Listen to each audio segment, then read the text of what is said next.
Hi, everyone. Welcome to week 4 Fantasy Baseball Waiver Wire Report. I am your host, JP Dapscout on Twitter, and I'm here to help you win your league by helping you find some of the best names out there on your waiver wire. But first of all, let me tell you to come on down to fantasy6pack.net, where you can find the entire waiver wire report. I'm just going to go over 6 names here, but we have deep league finds, shallow league finds. We do it all in the article, and also come down because I need more to talk about. So I love talking to the various subscribers that we have, our all access members in our Discord as well. So a lot to do. We cover a lot of different sports, hence the 6-pack. So we definitely want you to invite you to come on down. The other thing is, if you're still thinking about where to put a league this year, next year, look at Fantrax. It's one of my favorite places to be moving my leagues. I have all but 2 of my leagues on Fantrax, and tons of customization that you can do there, and it goes as deep as you need to. And frankly, my favorite part is the support. We've run into some problems just in trying to figure out setups and things of that nature. Support's been amazing, and they always reach out to us really quickly. So enough of me talking about how I get paid, but let's talk about how we win you your league with the first person up for bid. And that is, I gave up on this man so many times, and I just wanted to say, welcome back, Dalton Varsho. Now, we could start off by saying how great he's been doing with his bat, but I like to show people occasionally how they're doing with their glove. And Chris Black, Down to Black on Twitter, says, how's last night's catch with perfect example of what makes Dalton Varsho MLB's best defensive outfielder? It's his jump is what Chris is talking about. 8 feet better than the MLB average, allowing him to cover 126 feet to make this catch. Let's see the catch because it's amazing. Xander Bogaerts up on the plate against Rodriguez, and he hits it. Oh, that looks beautiful. It's going back. Yeah. Gorgeous. I mean, what a thing of beauty. Dap him up, Kiermaier. I mean, come on. All right, let's talk about his actual bat, the thing that matters in fantasy baseball. Dalton Varsho in his last 3 games, 5 hits, 4 extra base hits. We love seeing that. 3 home runs, 6 RBIs, and again, he's also the best defensive outfielder in the league. That's from Blue Jays Muse on Blue Jays Muse on Twitter. So covering some of his stats here recently. By the way, he had everything but a triple yesterday. So to get that cycle, he went 3-run home run, a double, a stolen base, and an additional run scored. Yeah, that's way to fill out the box score there, Varsho. This is the player that the Blue Jays were thinking they were getting this year. And at the age 27 season, we've seen time and time again, the age 27 season is kind of that point where they either take off and show their vast potential or they don't.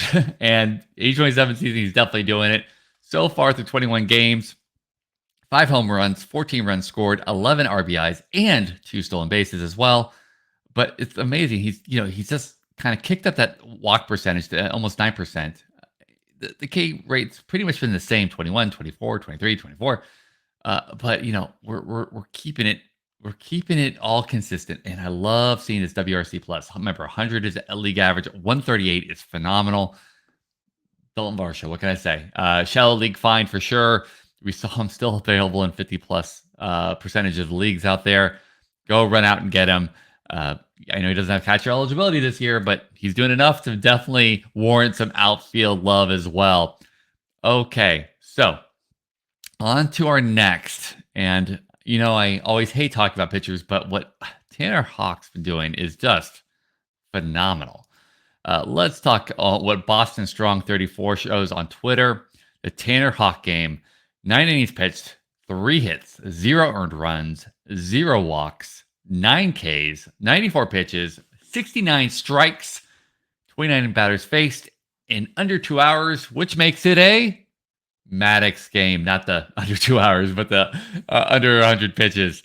So, the Maddox game is a complete game shutout with under 100 pitches, and we haven't seen this for quite some time with the Red Sox. So great to see here. And let's just, of course, see one of his amazing strikeouts, because why not? Just, oh, just, oh, just, I mean, look at the movement on that. Just gorgeous. And the fact that he didn't walk anybody with that kind of movement, that's, I think that's impressive in itself. We're going to talk about another pitcher here in a little bit who has a lot of movement, but walks a lot of players. And to see the same thing here is just awesome. So, congratulations on the Maddox, Tanner Houck. And let's go and see what you've been up to as well here.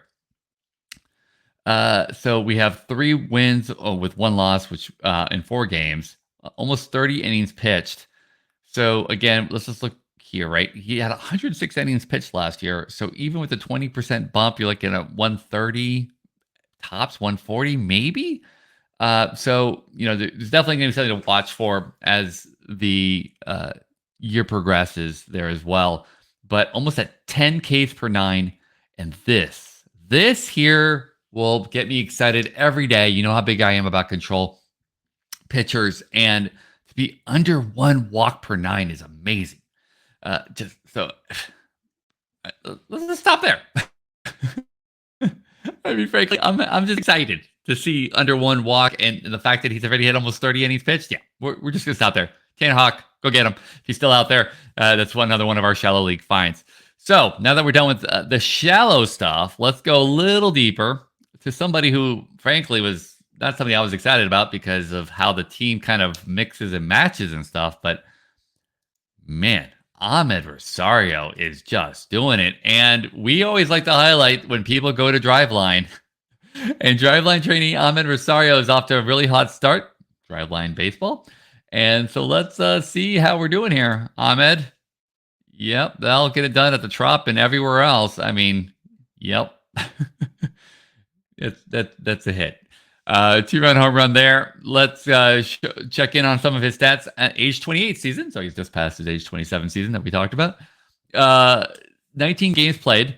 So that was my concern, right? Tampa Bay. What are they going to do with him? Well, they're playing him all over, so he's going to have multi-position eligibility here pretty soon if he doesn't already in your league. And he just keeps getting it done. The only thing that concerns me is this number here, where we were super excited to see Tanner Houck have less than 1% walk percentage. I would like to see that walk percentage go up, but I mean, can you really be upset when you see what he's doing?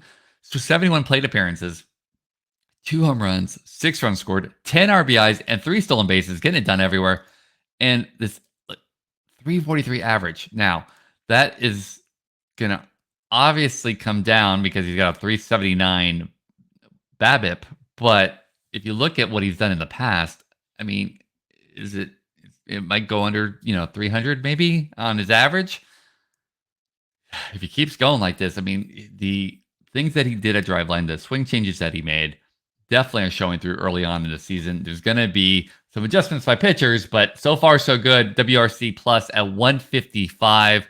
Amed Rosario, I am excited what I'm seeing so far, especially with multi-positional eligibility in most of my leagues, either now or coming up.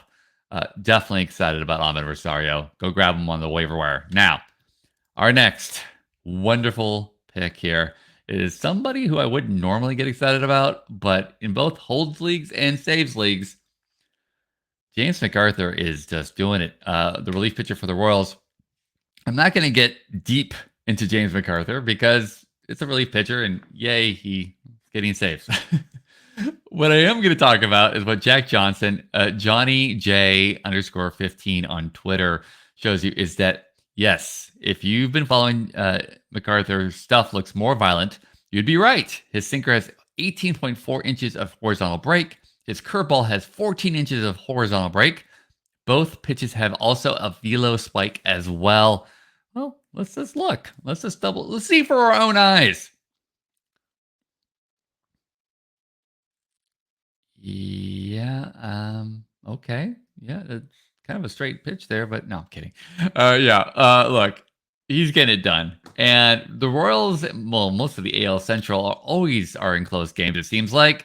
That's why I always like to find those AL Central relief pitchers, especially in holds leagues as well. But I'm really liking what James McArthur is doing. And like I said, we're just going to make this brief with James McArthur because relief pitcher, yay. Go out and get him. But always keep an eye on seeing where he is. If you're in a saves league, good luck.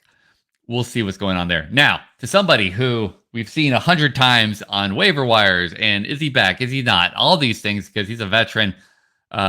Jesse the Wink Winker.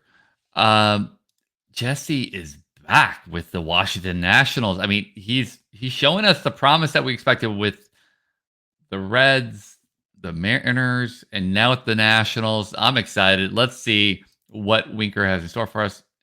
Yep, he's getting it done with some line drives there. Okay, all right. I'm excited. All right, let's see down here a little bit more. All right, Mr. Winker. All right, and yes, everybody's doing it against my A's, but yes, I said mine. Okay, fine. Probably not that much to buy the franchise. Yeah. So Winker's doing it. Let's see how well he's doing it. So he's 1 year contract for $2 million. That's a heck of a bargain there for Washington. But considering what he did with the Brewers. All right. So 13 walks, 30% with your walk percentage, 19% kick. Fantastic. Love seeing that stuff. Almost a 200 ISO. We haven't seen that for like 3 years. Look at that. Almost since the Cincinnati days. And 77 plate appearances, 2 home runs, 12 runs scored, and 8 RBIs. And hey, 2 stolen bases. And he's only 30 years old. In my head, I'm thinking he's like 34 or 35, ancient in baseball years.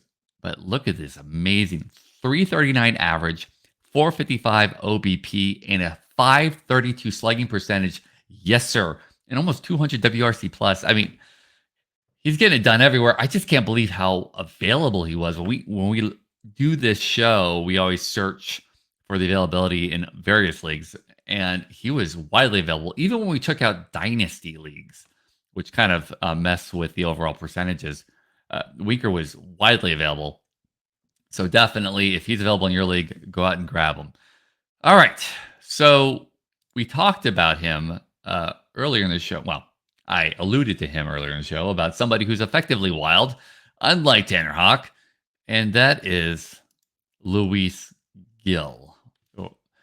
Now, Luis Gil is getting it done, but man, it's one of those where you look at the box score and you're like, okay, cool. I got the win and I got a bunch of strikeouts.